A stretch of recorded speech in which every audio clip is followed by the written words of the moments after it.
Today I'm out on the Hop River Trail. This trail was built 2018 by a group of volunteers. It runs basically from the ball field parking lot on Long Hill Road along Hop River down here to what I'll show you in a minute was the dam Case Paper Company, the paper mill, and runs up along where the pond would have been for a while and then down back around on the other side away from Hop River. After you come down and cross the bridge that I just showed you on the trail along Hop River, you'll come to this dam. It's a large earthworks that was done in 1888, 1889 to dam up the Hop River in order to supply water for a 24 horsepower water wheel that was used by the Case Fiber Board Company, better known as the paper mill. Today it's the town garage, and it's where the buses are stored along Long Hill Road. This is back a ways in the woods. Again, it was used to dam up Hop River. The pond itself went almost all the way up to where the post farm is today. Substantial earthworks, again built in 1888, 1889. 1889 is when the plant actually opened.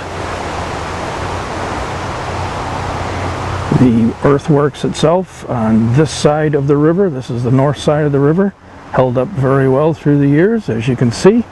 Unfortunately, the 38 hurricane did damage the spillway, but by that point in time the plant had already been converted to steam and was no longer in need of the water, so no attempts to repair the dam whatsoever were made. This is looking northward along the dam from almost the southerly end of the earthen portion of the dam.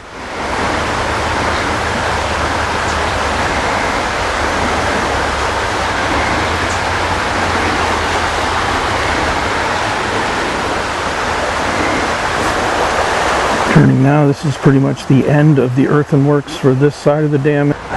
Here I'm standing at the south end of the dam that once created a rather large pond via damming Hop River that provided water to the Case Fiberboard Company. End of the dam, this is where it turned to concrete.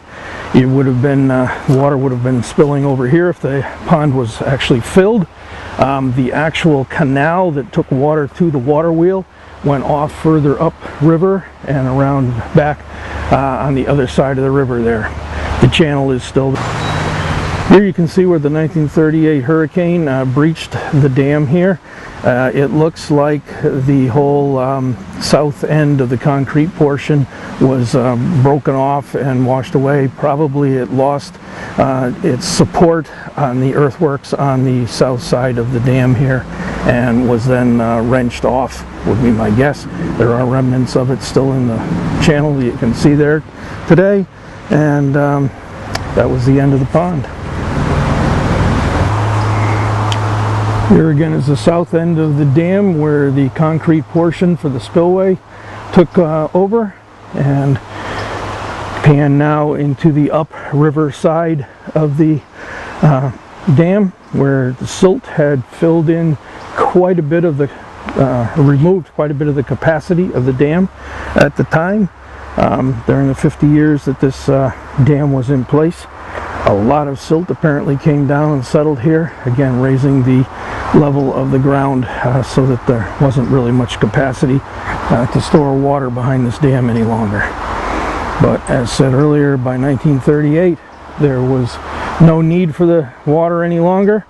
The dam, the plant had converted over to steam power and rendered this obsolete. So again, once the 38 hurricane came along and took this out, there was no attempt to replace it whatsoever.